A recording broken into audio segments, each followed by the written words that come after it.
Shalom, damai Kristus beserta kalian.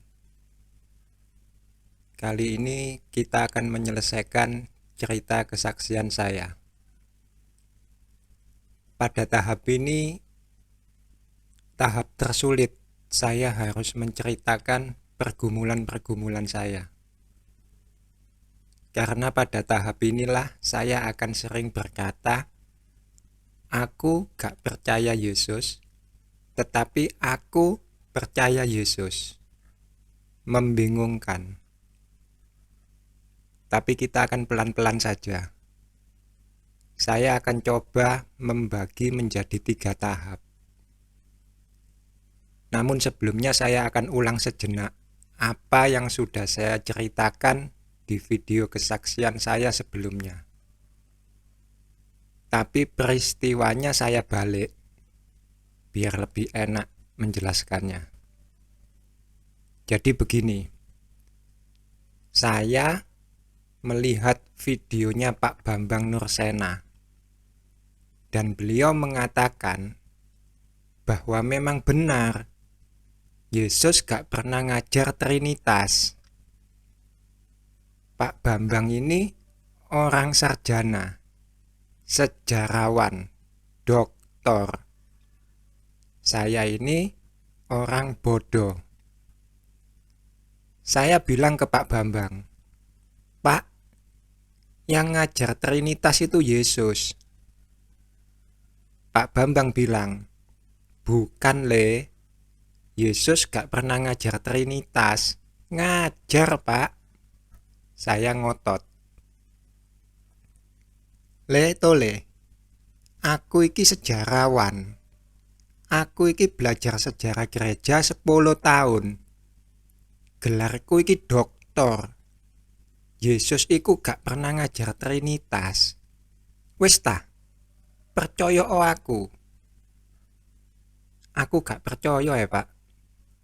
Dikandani ra percaya. Ya wis, wocon kono kitab sucimu. Lalu saya baca kitab suci, Kejadian sampai Wahyu. Dan ternyata Pak Bambang benar. Yesus gak pernah ngajar Trinitas. Lalu saya balik ke Pak Bambang sambil tersipu malu. Pak, Anda benar. Yesus memang gak pernah ngajar Trinitas. Nah kan, dikandani cengkal. Lalu saya nanya ke Pak Bambang, Pak, Bapak percaya Trinitas? Yo percaya lah, itu dasar iman Kristen. Kan bukan Yesus yang ngajar, Pak. Memang Yesus gak pernah ngajar Trinitas. Tapi yo jok goblok-goblok nemen toh. Bla bla bla bla bla. Dan saya memilih untuk tetap goblok. Jadi saya dan Pak Bambang berbeda pendapat. Pak Bambang tetap percaya Trinitas, meski beliau mengatakan itu bukan Yesus yang ngajar. Dan saya sudah tidak percaya lagi pada Trinitas. Kita masing-masing punya alasan sendiri-sendiri. Sampai sini kira-kira kemarin cerita saya. Dan saya akan lanjutkan. Saya sudah tidak percaya Trinitas, Allah Bapa, Allah Putra, Allah Roh Kudus. Satu Allah, 3 pribadi. Rontoknya Trinitas bagi saya, itu berarti rontok pula keyakinan bahwa Yesus adalah Tuhan. Dan saya 100% sudah tidak percaya lagi kalau Yesus itu adalah Tuhan. Ini artinya apa? Ini artinya saya gak perlu lagi tanya, Yesus, siapa engkau ini sebenarnya? Karena saya sudah memvonis Yesus bahwa Yesus itu bukan Tuhan.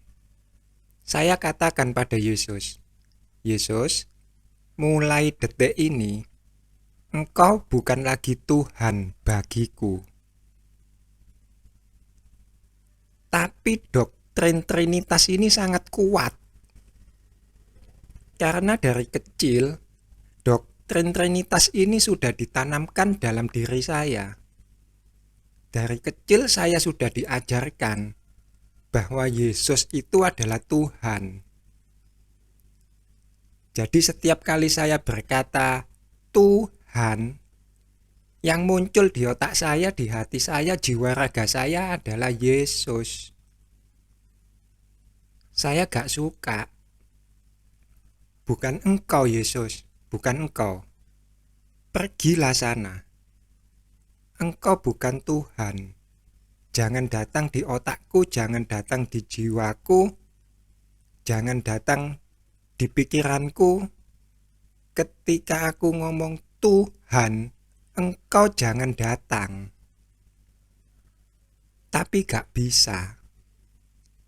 Sekalipun saya sudah mengatakan 100% gak percaya Yesus itu Tuhan, doktrin Trinitas itu selalu muncul dan mengganggu.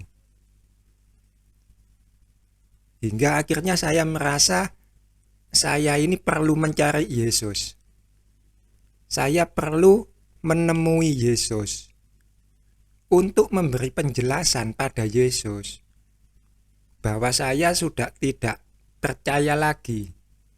Saya tidak percaya Yesus, engkau ini Tuhan. Untuk bertemu Yesus gimana caranya? Ya doa. Kan umat Kristen selalu bilang, Tuhan itu dekat. Dia hanya sejauh doa. Jadi kalau mau ketemu Yesus ya doa. Saya berdoa. Dan doa saya jadi ribet. Orang Katolik itu kalau mau berdoa biasanya bikin tanda salib. Dalam nama Bapa dan Putra dan Roh Kudus, amin. Baru ngoceh. Ya Tuhan, bla bla bla bla bla bla. Saya sudah gak mau bikin tanda salib. Waktu saya doa ya doa aja. Langsung ngomong dalam hati. Tapi jadi ribet. Ya Tuhan. Baru ya Tuhan. Ada kata Tuhan. Yang muncul di otak, di hati, pikiran, langsung Yesus. Jadi saya langsung kasih keterangan, kasih penjelasan. Dalam doa itu saya kasih penjelasan. Ya Tuhan, maksudku bukan Engkau Yesus. Maksudku Tuhan yang benar-benar Tuhan. Bukan Tuhan Engkau. Tuhan Yesus bukan. Pergi sana. Aku memang mau ngomong sama Engkau ya Yesus.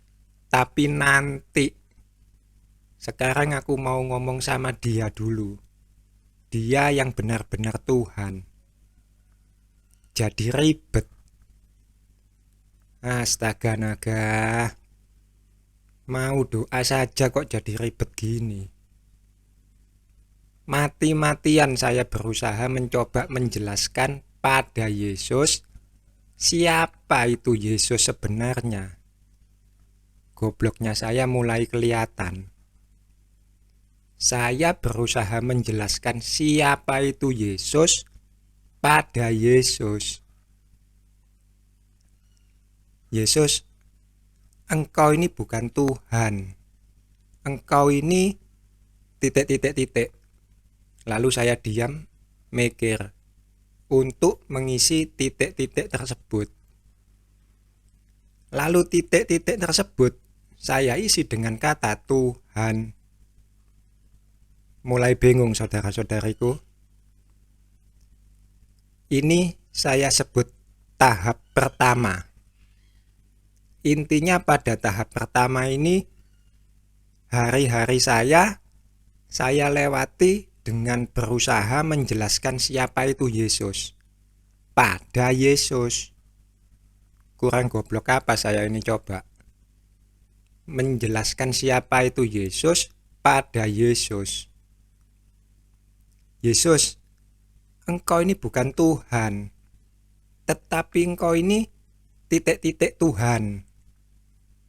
Salah. Maksudku gini Yesus, maksudku.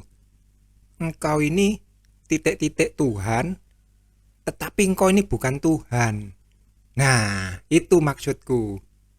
Bener kan? Apanya yang bener? Dibolak-balik kata-katanya sama. Engkau ini bukan Tuhan, tetapi engkau ini Tuhan. Engkau ini Tuhan, tetapi engkau ini bukan Tuhan. Hari-hari saya lewati dengan kegoblokan saya yang berusaha menjelaskan siapa itu Yesus pada Yesus. Sampai akhirnya saya menyadari dan mulai berkata, Yesus, bukan aku yang seharusnya menjelaskan siapa engkau, tapi engkau yang seharusnya menjelaskan siapa dirimu. Jadi mulai saya bertanya, Yesus, siapa engkau ini? Masuk tahap kedua. Sampai sini saya mau kasih penjelasan dulu sebentar untuk menyingkat waktu. Pada tahap ini sang suara sering muncul, tapi dia muncul hanya untuk berkata, baca, dan baca. Odi, ya Tuhan, baca. Odi, ya Tuhan, baca. Sering muncul hanya kasih perintah pada saya untuk baca kitab suci. Intinya hari-hari saya lewati dengan bertanya, Yesus, engkau ini siapa? Aku gak percaya engkau ini Tuhan. Tapi aku percaya engkau ini Tuhan. Siapa engkau? Sang suara muncul. Cuma suruh saya baca. Inti semuanya itu, aku gak percaya engkau ini Tuhan. Tapi aku percaya engkau ini Tuhan. Sang suara muncul, saya disuruh baca. Dan setiap kali saya baca, jiwa langkaji. Kalau yang kebuka kitab perjanjian lama, Yeremia, Yesaya, Amos, Kejadian, pokoknya perjanjian lama, saya gak ngerti. Karena perjanjian lama gak ada Yesus. Sementara pertanyaan saya adalah, siapa engkau ya Yesus? Tapi kalau sang suara muncul, baca. Saya jiwa langkaji, yang kebuka kitab perjanjian baru. Keyakinan saya bahwa Yesus bukan Tuhan semakin besar. Karena saya menemukan ucapan-ucapan Yesus semacam Bapa lebih besar daripadaku. Aku tidak bisa melakukan apa-apa jika tidak melihat wajah Bapakku. Atau yang paling ketahuan banget, tidak ada seorang pun yang tahu kapan hari Tuhan. Malaikat tidak, anak pun tidak. Dan seperti yang saya katakan, sang suara sering muncul tapi hanya untuk bilang baca, dan baca. Sementara beban rohani saya makin dalam. Gak kuat saya rasanya nanggung. Jadi suatu ketika saat saya bertanya lagi, Yesus, engkau ini siapa? Aku gak percaya engkau ini Tuhan. Tetapi aku percaya engkau ini Tuhan. Dan sang suara muncul. Odi. Saya jawab, ya Tuhan. Lalu sang suara berkata, baca. Saya sudah gak kuat. Saya mulai emosi. Saya jawab, "Gak mau ya Tuhan, aku capek. Engkau datang hanya untuk berkata baca, baca, baca, baca, dan baca. Dan setiap kali aku baca, pergumulanku mulai berat. Sementara engkau tidak pernah mengatakan siapa dirimu. Aku capek Tuhan, capek." Lalu sang suara berkata, "Baiklah kalau begitu. Renungkan tentang iblis." Saya makin emosi. Gak salah apa ya? Lalu saya jawab, "Tuhan, pertama suara saya kalem. Tapi selanjutnya saya nyerocos, marah. Tuhan, engkau ini tahu gak sih? Aku ini bertanya tentang engkau. Aku ini mau tahu siapa engkau, bukan siapa iblis. Aku gak ngurus iblis. Yang aku mau tahu itu engkau. Siapa engkau, bukan siapa iblis." Lalu saya berkata lagi dalam hati, "Gak ada baca-bacaan kitab suci. Gak ada renungan-renungan iblis. Kalau engkau tidak mau mengatakan siapa engkau, aku akan cari sendiri." Lalu saya ambil handphone. Saya punya 2 handphone sudahan. Satu putih, kartunya simpati, satu lagi yang hitam, yang lebih canggih. Kartunya XL. 2 kartu berbeda.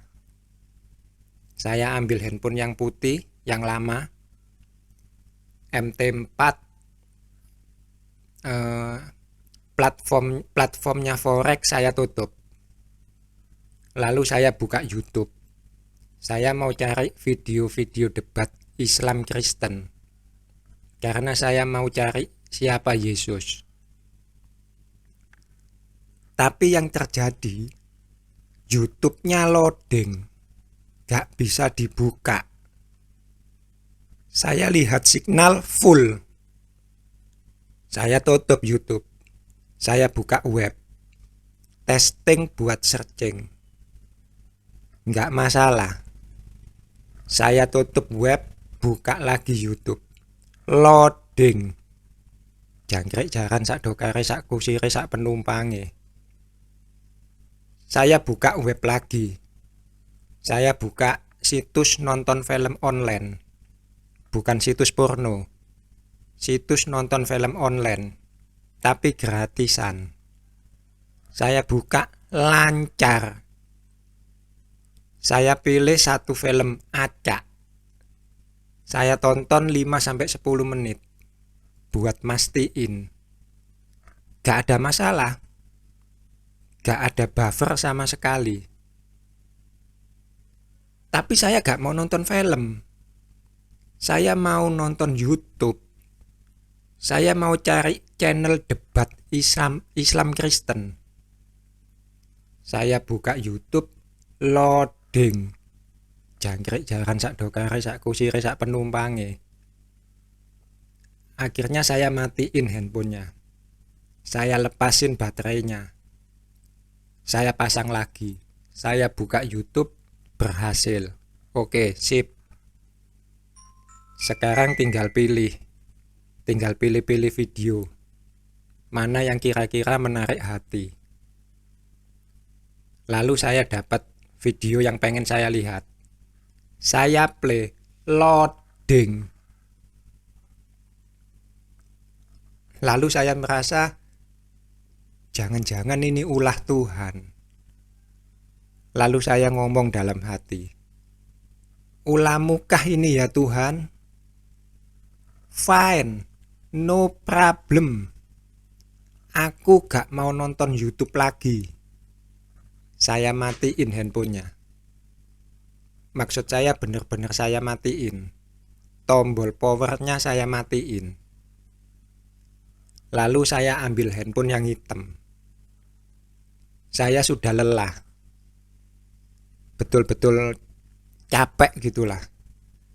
Jadi saya mau menyenangkan diri sendiri. Saya mau main game saja, sejenak melupakan Tuhan.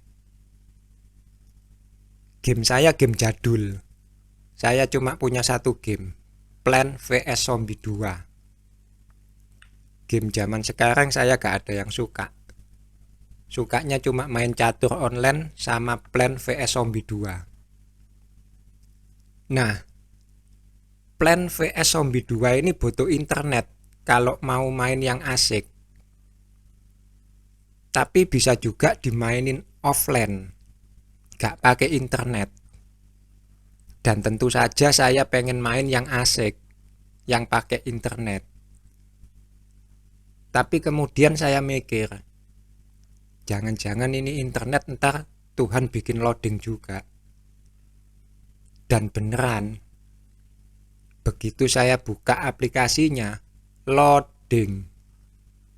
Tapi saya tertawa. Saya tertawa dalam hati. Engkau yang bikin internet ini loading ya Tuhan. Hahaha. No problem. Lalu saya melakukan gerakan kayak orang cari signal. Saya mau nunjukin ke Tuhan. Saya mau pamer. Kalau saya gak butuh internet dan saya mau matiin datanya. Tapi saya mau pamerin ke Tuhan, mau kasih lihat. Saya melakukan gerakan itu sambil dalam hati berkata, Engkau lihat nih Tuhan, engkau lihat. Aku matiin datanya. Mati. Udah lihat enggak? Lalu saya main.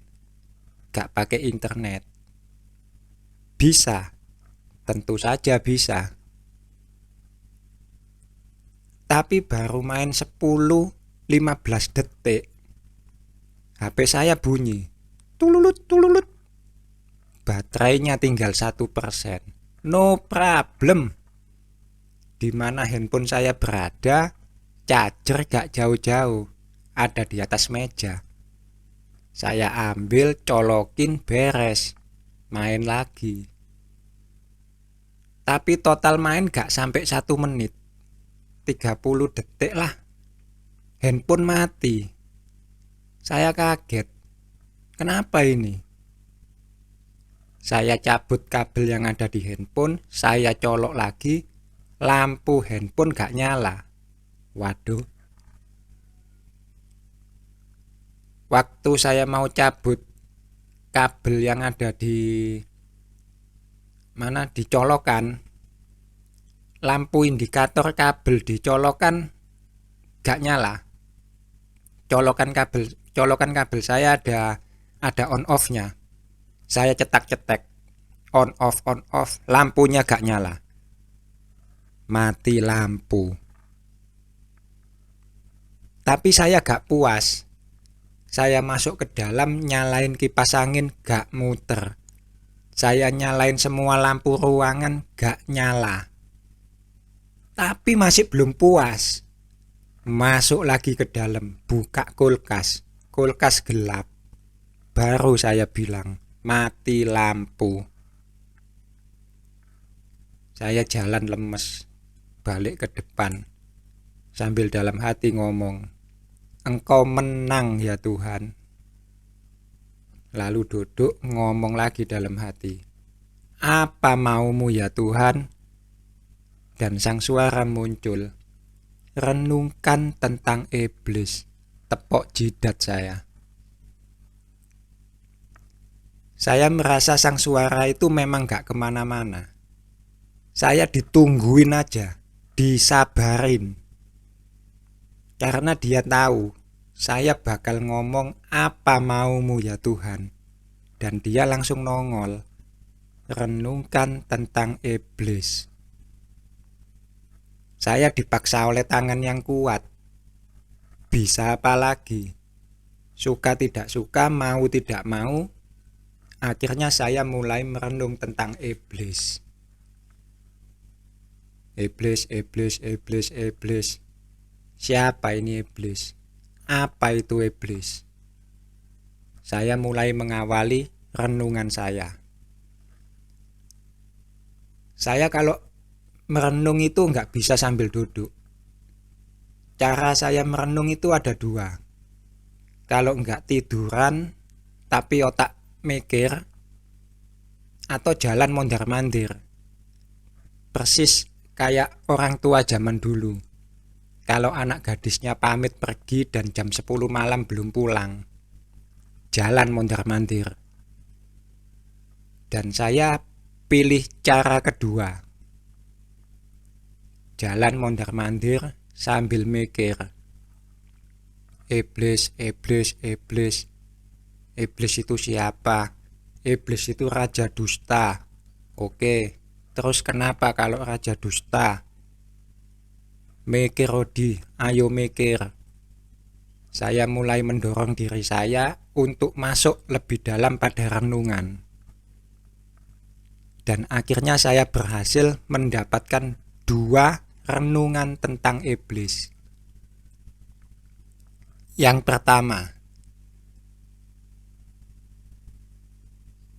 pertama kira-kira seperti ini. Si A hidupnya itu saleh. Si A ini anak yang saleh. Tiap hari rajin berdoa. Mau berangkat kerja doa, sampai tempat kerja doa, mau makan doa, sudah makan doa, mau pulang kerja doa, sampai di rumah doa, baca kitab suci gak pernah absen, ke gereja aktif, perpuluhan dia bayar, orang butuh bantuan dia tolong, pokoknya saleh. Bertolak belakang dengan hidup saya yang ancur-ancuran. Suka judi, main pelacur, mabuk-mabukan, gak punya duit, nodong. Pokoknya bejat. Pertanyaannya, siapa yang dideketin iblis? Siapa yang dideketin iblis? Si A yang soleh atau saya yang bejat? Saya yakin kalian semua akan menjawab si A. Kalian betul. Karena si A dekat dengan Tuhan. Ngapain iblis dekat-dekat saya? Orang saya sudah berdosa. Paling banter iblis hanya ngunjungin saya seminggu sekali. Cuma ngecek. Anakku lagi ngapain ya? Oh, lagi ohok-ohok sama pelacur. Ya sudah, lanjutin nak. Si A yang dideketin iblis. Si A yang akan diserang iblis. Ngapain A berdoa? Ayo ke diskotik. Ngapain baca kitab suci? Ayo nonton film bokep. Si A yang akan disikat iblis. Dan dari renungan ini, saya baru sadar bahwa sayalah orang yang diincar iblis. Saya sendiri orangnya. Kenapa? Karena saya sedang bertanya siapa itu Yesus. Saya sedang mencari Yesus. Dan iblis gak suka. Iblis gak senang jika ada orang yang sedang mencari Yesus. Iblis akan berusaha mati-matian menghalangi jalan siapapun yang berusaha mencari Yesus. Iblis akan berusaha menyesatkan. Dan kemudian saya merasa bahwa iblis sudah ada di rumah saya. Dan jumlahnya gak sedikit. Ratusan. Bahkan mungkin ribuan atau jutaan. Kalau rumah saya muat. Mungkin ada yang duduk di samping saya. ada yang tiduran di tempat tidur saya, ada yang gelantungan di atas rumah, mondar-mandir di dalam rumah. Pokoknya jumlahnya banyak. Karena mungkin satu iblis sudah pernah mencoba membujuk saya. Odi, lu mau tahu siapa Yesus? Ke gereja, Odi. Lu kan sudah lama gak ke gereja. Di gereja lu bisa tahu siapa Yesus. Tapi saya jawab, gak mau. Aku mau ketemu Yesus, bukan mau ke gereja. Lalu iblis pergi, tapi hanya untuk manggil temennya. Coy, di sana ada orang mau cari Yesus, coy. Ewang ngono aku, coy. Aku bujuk gak mempan. Lalu datang dua iblis, mencoba menyesatkan saya. Odi, lu mau tahu siapa Yesus? Tanya Romo Widodo. Dia kan imammu. Dia tahu Odi siapa Yesus. Dia sekolah, pinter. Saya jawab, aku Thomas. Sebelum aku mencocokkan tanganku ke dalam lambungnya, masih cangkeme paus sing ngomong, aku ra percaya. Dua iblis pergi, tapi balik lagi. Masing-masing bawa temennya 4 iblis, dan seterusnya. Tapi itu kemungkinan. Ada juga kemungkinan yang lain, yaitu iblis memang ada di rumah saya, banyak. Tapi iblis gak berani buka mulutnya. Karena Tuhan mengirim Roh Kudus untuk melindungi saya. Tuhan tahu kalau ada orang sedang mencari dirinya. Tapi Tuhan juga tahu kalau orang itu goblok. Gak ngerti kalau mencari dirinya itu yang datang iblis. Jadi di rumah saya sudah ada iblis, tapi juga sudah ada Roh Kudus. Sehingga iblis hanya mondar-mandir saja di rumah. Gak wani ngoceh, nunggu saya lemah. Mau kemungkinan yang pertama atau yang kedua, atau mixing, yang jelas saya jadi takut. Bukan takut semata-mata ada iblis di rumah saya, lalu saya melihat penampakan kuntilanak, wewe gombel, dan kawan-kawannya. Bukan. Kalau itu yang terjadi, berantem aja kita. Ibaratnya saja, misal kalian punya beban duniawi, baru di PHK, gak punya duit, di rumah istri ngomel, anak bawel, Anda keluar ada orang bikin kesel Anda. Saya yakin Anda sikat itu orang. Sama halnya seperti saya. Hanya saja beban saya beban rohani. Saya capek rohani, muncul penampakan setan tanpa kepala. Saya mutilasi sekalian itu setan. Saya potong tangannya, saya potong kakinya. Jadi takutnya saya pada iblis bukan takut hal-hal semacam itu. Tapi takut iblis pada apa namanya ya? Pada renungan kedua, gitulah. Renungan kedua seperti apa? Seperti ini. Yesus pernah berkata, jika tanganmu menyesatkanmu, potonglah. Jika matamu menyesatkanmu, congkellah. Karena lebih baik bagimu jika engkau masuk ke dalam kerajaan surga dengan badan cacat daripada dicampakkan ke dalam api neraka dengan utuh seluruh anggota tubuhmu. Tangan saya adalah kelemahan saya. Mata saya adalah kelemahan saya. Lalu Yesus juga pernah berkata, setiap orang yang memandang perempuan dan menginginkannya sudah berzina dengannya. Baru mikir, belum ohok-ohok, sudah dianggap berzina. Pikiran saya adalah kelemahan saya. Saya Katolik, dan di Katolik itu ada yang namanya doa tobat.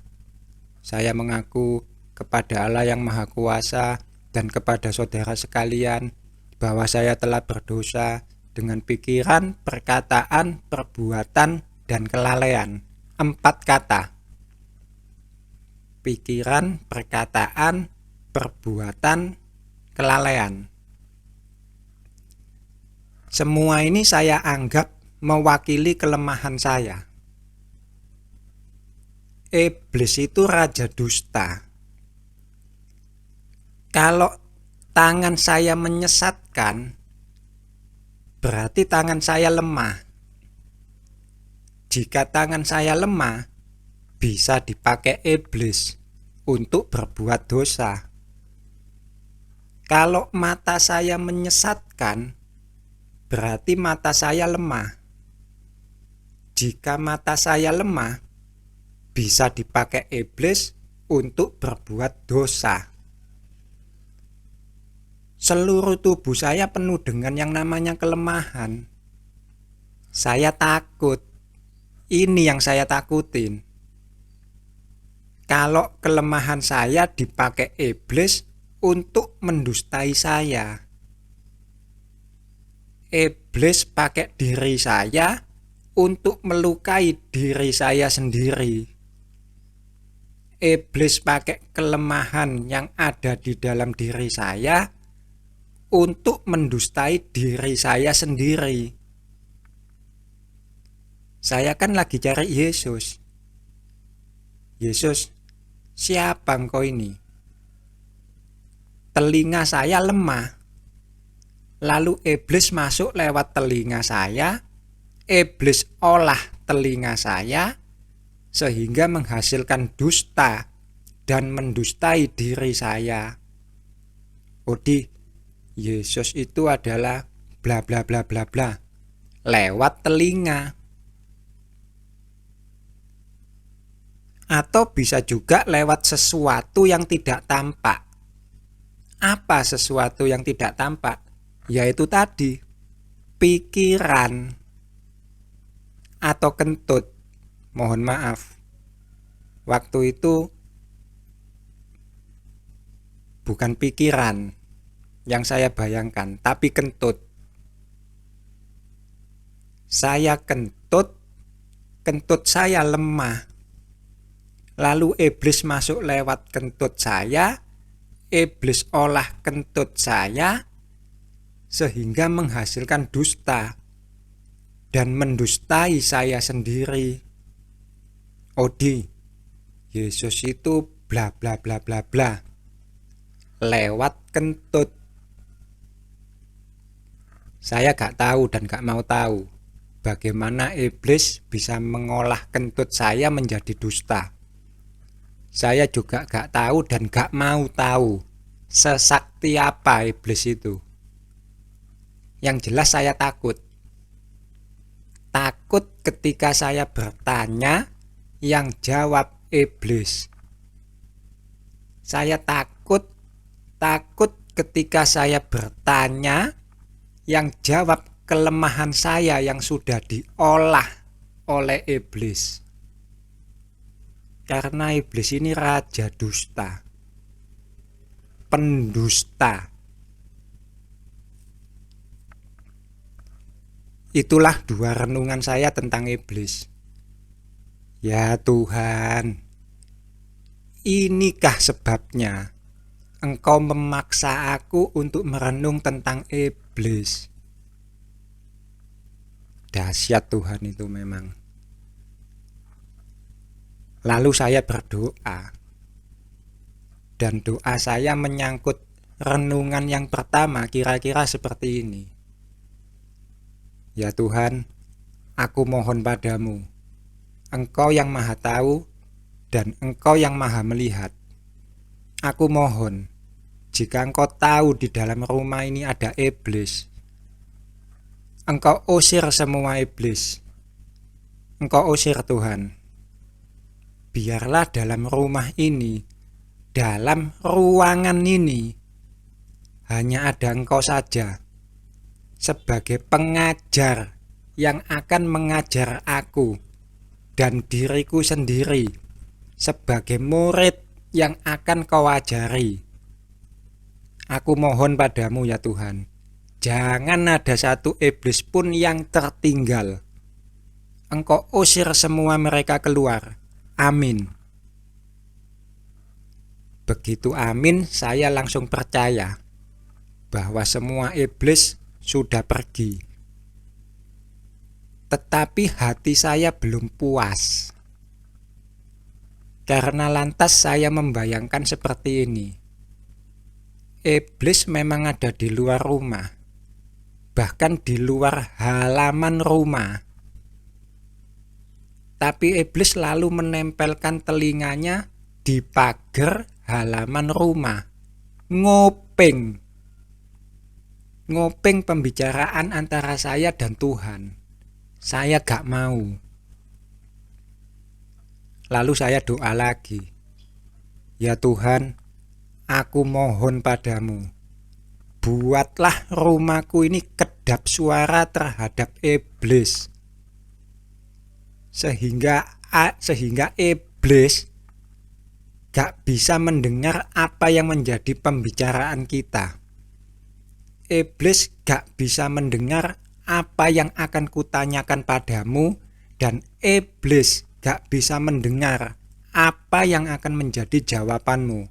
Amin. Sekejam itu saya sama iblis. Karena saya benar-benar takut didustai iblis. Dan doa saya menyangkut renungan yang kedua sedikit nyeleneh. Kalian pernah berdoa nyebut kentut? Saya yakin gak pernah. Kalau pernah berarti saya gak sendiri. Dan doa saya seperti ini kira-kira. Ya Tuhan, tubuhku ini penuh dengan kelemahan. Tetapi aku gak tahu di mana saja kelemahanku itu. Mungkin mataku, telingaku, hidungku, alisku, opelku, rambutku. Engkau yang menciptakan aku, Engkau yang membentuk aku. Engkau tahu di mana saja kelemahanku itu. Jadi Tuhan, aku mohon padamu, tutuplah segala kelemahanku. Jika ususku itu kelemahan, Engkau tutup ususku. Jika jantungku itu kelemahan, Engkau tutup jantungku. Jika kentutku itu kelemahan, Engkau tutup kentutku. Aku gak mau kelemahan-kelemahanku ini dipakai oleh iblis untuk mendustai aku. Amin. Tapi kemudian saya juga menyadari satu hal lagi. Saya ini kalau merenung dadaan, lagi enak-enak trading, tiba-tiba mau merenung tentang Tuhan, ya langsung merenung aja. Dan yang namanya dadaan, gak mungkin saya ingat untuk berdoa, minta lindungan agar renungan saya bukan hasil tipu muslihat iblis. Gak bakal ingat. Jadi saya berdoa lagi.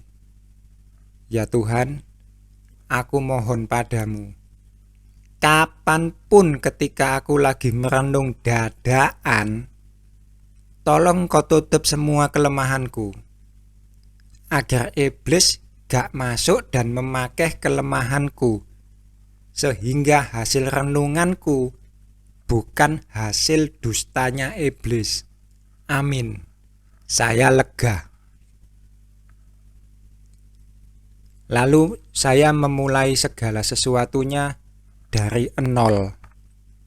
Baleni awal. Kita masuk tahap ketiga. Tahap akhir sebelum Yesus bersedia datang face to face ngajari saya. Pada tahap ketiga ini sebenarnya gak jauh-jauh beda dengan tahap kedua. Intinya hari-hari saya lewati dengan baca kitab suci sambil terus bertanya, Yesus, siapa engkau ini? Aku gak percaya engkau ini Tuhan, tetapi aku percaya engkau adalah Tuhan. Bedanya pada tahap ketiga saya sudah lebih dewasa, lebih tenang secara rohani, tapi juga lebih senting kalau dilihat dari kacamata duniawi. Saya katakan lebih senting karena setiap pagi, siang, sore, malam, subuh, otak saya, pikiran saya, hati saya gak berhenti-hentinya ngomong, Yesus, engkau ini bukan Tuhan, tetapi engkau ini Tuhan. Siapa engkau ini ya Yesus? Bangun tidur otak saya sudah connect, Yesus, engkau ini bukan Tuhan, tetapi engkau ini Tuhan. Baru bangun itu saudara-saudari. Jalan kamar mandi, buang air kecil, cuci muka, terus ngoceh, Yesus, engkau ini bukan Tuhan, tetapi engkau ini Tuhan. Siapa engkau ini? Bersih-bersih rumah, ngoceh hal itu. Cari makan, ngoceh tentang hal itu. Bahkan sampai pada tahap saya bisa kasih perintah pada perut saya. Sebenarnya saudara-saudariku yang terkasih, kalau saya lagi merenung tentang hal ini, saya itu paling benci, paling gak suka kalau ada yang mengganggu. Gangguan apa saja, termasuk gangguan perut lapar. Jadi ketika perut saya lapar, tapi saya lagi merenung tentang Tuhan, saya bilang ke perut saya, hei perut, aku ini lagi mikir Tuhan, jangan ganggu aku, engkau kenyang. Maka perut saya kenyang. Jadi saya bisa santai, jalan mondar-mandir sambil ngerenung, Yesus, engkau ini bukan Tuhan, tetapi engkau ini Tuhan. Siapa engkau ini? Itulah hari-hari saya pada tahap ketiga. Terus ngoceh seperti itu. Pagi, siang, sore, malam, subuh. 24 jam. Hingga suatu malam, saya duduk di meja kerja. Trading dalam tanda kutip. Karena otak saya nggak nyantol ke sana. Nyantolnya ke Tuhan, siapa engkau? Saya duduk liatin grafik forex, tapi pikiran dan hati saya seperti biasa. Yesus, engkau bukan Tuhan, tetapi engkau ini Tuhan. Siapa engkau? Dan saya gak tahan duduk berlama-lama kalau sudah seperti itu. Saya mulai jalan mondar-mandir sepanjang ruang keluarga. Ruang keluarga saya itu memanjang, jadi seperti lorong. Mondar-mandir aja saya di situ. sambil ngomong Yesus itu Tuhan karena bla bla bla bla bla. Tetapi kalau dilihat dari sudut pandang bla bla bla bla bla, Yesus itu bukan Tuhan. Yesus, engkau ini bukan Tuhan, tetapi engkau ini Tuhan. Siapa engkau ini? Terus saya ngoceh sampai kira-kira jam 1 pagi. Perut saya lapar. Sebenarnya saya punya soto ayam di kulkas. Tapi seperti yang sudah saya katakan, saya ini paling benci kalau sudah mikir Tuhan ada yang ganggu. Dan perut lapar ini termasuk gangguan. Saya bilang ke perut, nanti sekarang kamu kenyang dulu. Maka perut kenyang. Dan saya bisa tenang, mondar-mandir lagi. Yesus, engkau ini bukan Tuhan, tetapi engkau ini Tuhan. Siapa engkau ini? Jam 1:30 perut demo lagi. Laper coy, laper. Saya mikir, udahlah, lebih baik dikasih makan dulu. Kalau udah makan, bisa tenang. Jadi bisa ngerenung lagi tanpa gangguan. Tapi saya bilang, iya, tak kasih makan. Tapi sebentar lagi. Cuma ngomongnya dalam bahasa Jawa. Yo dilungkas, tak kei mangan. Saya sempat merenung lagi 10-15 menitan. Lalu perut demo. Yo, mangan. Ayo wis mangan. Saya jalan ke belakang, ambil soto di kulkas, tapi dalam hati gak berhenti ngomong.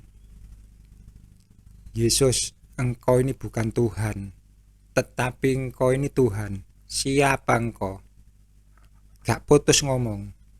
Saya ambil soto, saya panasin. Habis panas ambil nasi, siap makan. Jalan keluar sambil bawa soto. Sambil dalam hati terus ngoceh. Yesus, engkau itu bukan Tuhan, tetapi engkau ini Tuhan. Siapa engkau? Tiba-tiba sampai di hampir ruang depan lah, depan susah juga sih saya kalau ngomong gini.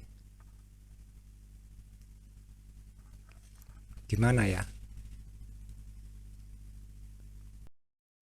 Oke, saya lanjutin. Nah, mana ini? Nah, oke. Jadi gini, saya ulangin dikit ya. Saya ada di sini. Ini meja kerja saya. Jam 12 malam, saya duduk di sini. Liatin grafik. Tapi pikiran saya itu, Yesus, engkau bukan Tuhan, tetapi engkau ini Tuhan. Siapa engkau? Lalu saya jalan mondar-mandir di sini. Dari sini ke sini, dari sini ke sini. Terus saja, Yesus, engkau ini bukan Tuhan, tetapi engkau ini Tuhan. Terus bla bla bla bla bla bla sampai saya lapar. Saya pergi ke belakang di sini, ngambil soto, manasin dan segalanya. Saya jalan dari sini ke depan sambil bawa soto ayam. Tapi tiba-tiba di sini, nih, kira-kira di sini, saya nggak bisa lanjut jalan terus, itu nggak bisa. Saya tiba-tiba berhenti dan nangis. Kalau ditanya kenapa nangis, Saya gak tahu. Karena pertanyaan serupa itu juga saya tanyakan dalam hati. Jadi saya ada di sini ini berdiri sambil bawa soto, terus nangis. Tiba-tiba. Lalu saya balik badan. Begitu balik badan, mulut saya cuma bisa ngomong, Tuhan, Tuhan, ya Tuhan. Cuma bisa ngomong satu kata, dua kata. Satu kata itu Tuhan, dua kata ketambahan ya. Ya Tuhan, ya Tuhan, Tuhan, Tuhan. Cuma bisa ngomong itu. Nah, waktu balik badan itu ruangan saya ini sebenarnya sempit. Tapi di sini ada jam dinding lumayan gede. Kelihatan. Jam 2 pas. Jam 2 tepat. Lalu saya jalan ke belakang, jalan ke sini. Nyampe sini, hati saya berkata, aku ini mau makan. Jadi saya balik lagi jalan ke depan. Tapi lagi-lagi sampai sini nggak bisa lanjut. Saya berdiri aja di situ. Lalu gak lama berdiri, tiba-tiba kaki saya merasa gak ada tulangnya. Saya merasa perlahan tapi pasti tulang kaki saya hilang. Jadi saya berasa pengen roboh, pengen jatuh. Lalu dalam hati saya ngomong, gak kuat, aku gak kuat. Kalau ditanya gak kuat apa, ya gak kuat berdiri. Saya gak kuat nahan lama-lama untuk bisa berdiri. Jadi saya balik badan, lalu jalan agak cepat. Saya taruh piring di sini. Ini meja makan. Saya jalan agak cepat ke sini, taruh piring di sini, lalu saya sedikit lari, geblak di sini. Ini dipan. Kepala di sini, kaki di sini. Begitu waktunya sudah geblak, saya jatuhnya di dipan. Pele-pele. Dan begitu saya jatuh, badan saya kejang-kejang. Tangan kaki keangkat, goyang semua. Sambil masih nangis dan teriak, ya Tuhan, ya Tuhan, Tuhan, Tuhan. Dan yang ada di dalam diri saya itu bukan saya. Saya bingung gimana ngejelasinnya. Pokoknya itu bukan diri saya. Yang bikin saya goyang-goyang itu bukan saya. Ada sesuatu dalam tubuh saya yang mengendalikan diri saya. Saya nggak punya kuasa untuk mengendalikan diri saya sendiri. Misalnya, saya capek, goyangnya pelan-pelan aja. Nggak bisa. Mau saya cepetin, mau saya pelanin, saya nggak bisa. Karena itu bukan diri saya. Diri saya kemana gak tahu. Apa saya sadar? Sepenuhnya saya sadar. Saya gak dalam kondisi pingsan. Badan saya goyang, kaki tangan keangkat seperti orang kejang-kejang, tapi kepala saya gak bisa gerak. Hanya bisa lihat ke langit-langit rumah. Gak bisa nengok kanan kiri. Dan suara saya cuma bisa bilang, Tuhan, Tuhan, ya Tuhan, sambil nangis. Dan tangisan saya semakin lama semakin kencang. Suara saya yang Tuhan, Tuhan, itu juga makin lama makin kencang.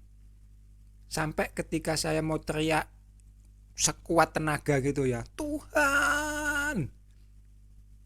Tiba-tiba dari belakang ada yang masuk lewat kepala.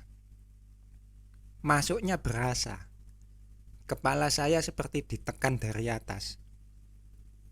Maksudnya dari atas kalau posisi saya berdiri tegak.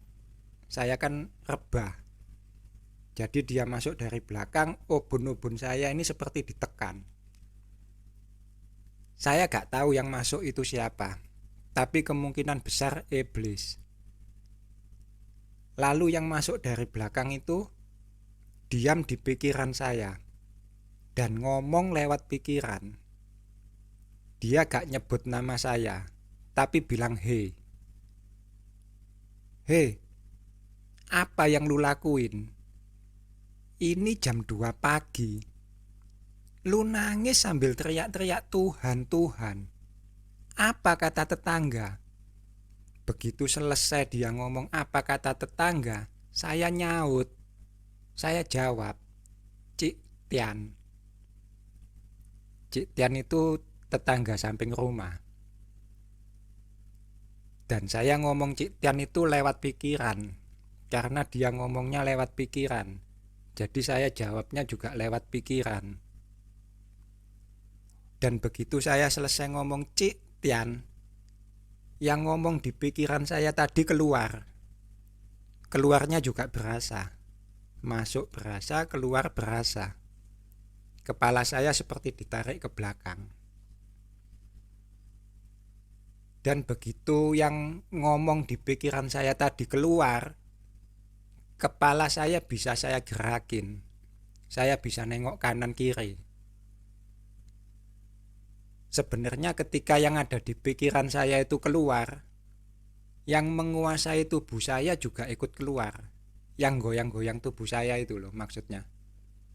Tapi gak langsung. Tubuh saya masih digoyang-goyang. Tangan kaki masih keangkat seperti orang kejang-kejang. Dan saya juga masih nangis. Masih ngomong, Tuhan, ya Tuhan, ya Tuhan. Hanya saja perlahan tapi pasti yang menguasai tubuh saya itu keluar. Dan diri saya diri saya ini kembali ke tubuh saya. Saya bisa menguasai tubuh saya lagi. Lalu setelah saya bisa menguasai tubuh saya sendiri, tangisan saya mulai reda. Suara saya juga mulai makin pelan. Dan tiba-tiba saya merasa senang, merasa bahagia. Bahkan sempat tertawa. Kalau ditanya kenapa bahagia, saya juga nggak tahu. Pokoknya merasa bahagia. Kenapa nangis gak tahu, kenapa tertawa juga gak tahu. Modal pokoknya gak bisa dijelaskan. Lalu gak lama setelah itu, saya melihat di sini, ya di arena ini aja. Tempat saya berdiri gak bisa berjalan lagi. Tapi dari atas langit-langit rumah, dari plafon, saya melihat asap berhembus. Sebenarnya saya gak tahu pasti itu namanya. Apa itu asap, apa itu kabut atau awan, pokoknya semacam itu. Sesuatu yang halus tapi gak bisa dipegang. Dan asap itu berhembus memenuhi ruangan. Jalan perlahan. Dari sini ini dia asapnya keluar, bul bul bul. Jalan perlahan mendekati saya. Saya ada di sini. Tapi anehnya, kalau kalian tanya mata saya yang asli, saya gak lihat itu asap. Yang saya lihat ya lampu. Tapi saya lihat. Membingungkan. Saya melihat tapi gak melihat. Dan setelah asap itu memenuhi seluruh ruangan saya, seluruh di sini, saya nggak tahu apa sampai ke sini-sini, saya nggak tahu. Pokoknya dia pelan-pelan jalan sini, ini penuh asap semua udah. Saya merasa apa ya? Merasa tenang, merasa enak, nyaman, damai gitulah. Saya merasa damai yang luar biasa, yang belum pernah saya rasakan. Sampai-sampai saya berkata, seandainya aku hidup gak bisa ngapa-ngapain, hanya bisa baring saja di sini, seperti mama saya dulu, saya mau. Asalkan situasinya seperti itu. Ada syaratnya, situasinya seperti itu. Dan gak lama setelah asap itu memenuhi seluruh ruangan tempat saya berada, dari sini, dari sini. Nah,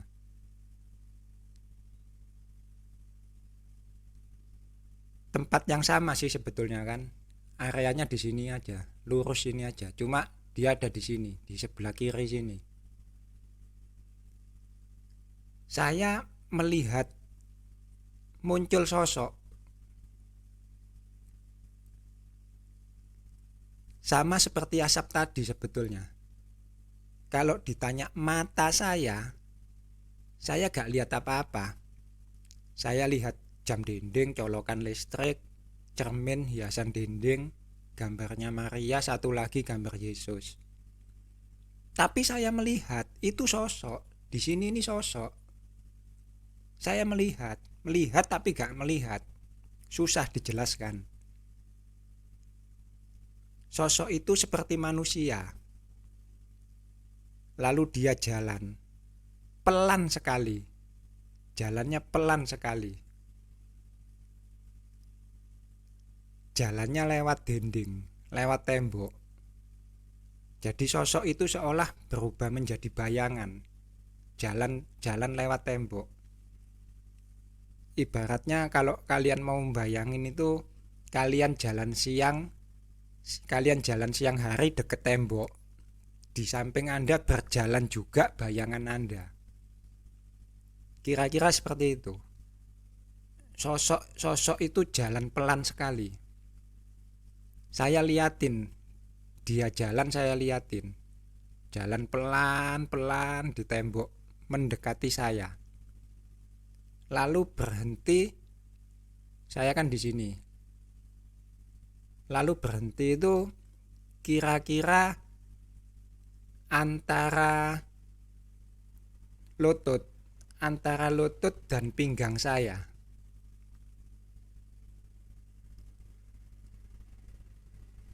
Jadi saya baring di sini, jadi kira-kira di sini. Saya ada di sini.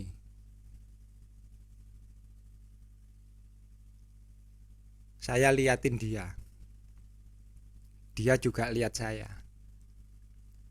Lalu sosok itu berkata,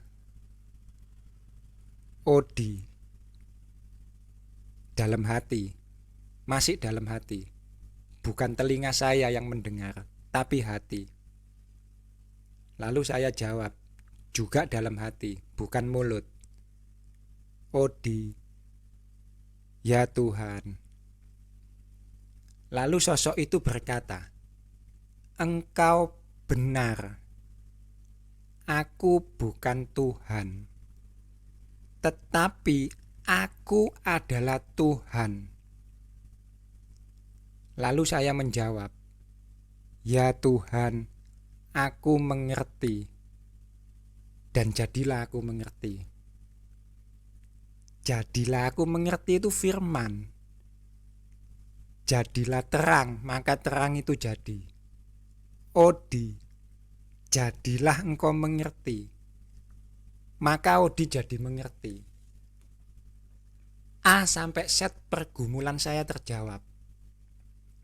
A sampai Z semua pertanyaan saya dijawab. Saya bersorak-sorai sampai gak tahu kapan sosok itu pergi. Sampai sini saya mau kasih penjelasan sedikit. Pertanyaan terbesar saya adalah, Yesus, siapa engkau? Engkau ini bukan Tuhan, tetapi engkau ini adalah Tuhan. Sosok itu datang menjawab, engkau benar, aku bukan Tuhan, tetapi aku adalah Tuhan. Kalau saya masih daging, saya lempar sandal itu sosok. Gak ngurus sosok itu siapa. Karena jawaban yang dia berikan masih berupa pertanyaan yang saya ajukan. Engkau benar, aku bukan Tuhan, tetapi aku adalah Tuhan. Bingung kan saudara-saudari? Yang kedua, ketika sosok itu memanggil nama saya, Odi, saya sebenarnya merasa senang sekali. Karena ini suara tidak asing bagi saya. Gak asing. Ini adalah suara yang pertama kali datang mengatakan, Odi, jangan lakukan. Dan sang suara yang kemudian sering muncul dalam hati saya. Bedanya dulu dia muncul cuma suara, saya nggak tahu dia ada di mana. Sekarang saya tahu dia ada di samping kiri saya waktu saya baring. Aku bersyukur dan berterima kasih padamu ya Tuhan. Engkau sudi menarik aku, mengajari aku melalui perantaraan firman-Mu yang hidup. Saudara-saudariku yang terkasih, itulah kesaksian saya. Selanjutnya terserah pada kalian. Silakan kalian selidiki. Karena roh perlu diuji, maka ujilah. Apakah ini roh kudus, ataukah ini roh jahat, atau tidak keduanya. Kamu hanya orang stres, Odi. Shalom. Next video, jika Tuhan berkehendak dan saya masih boleh bernafas, saya akan menceritakan satu kesaksian lagi, di mana saya baru saja diajar Yesus, sudah mendapat cobaan dan saya kalah. Hanya satu video saya rasa, gak panjang. Shalom.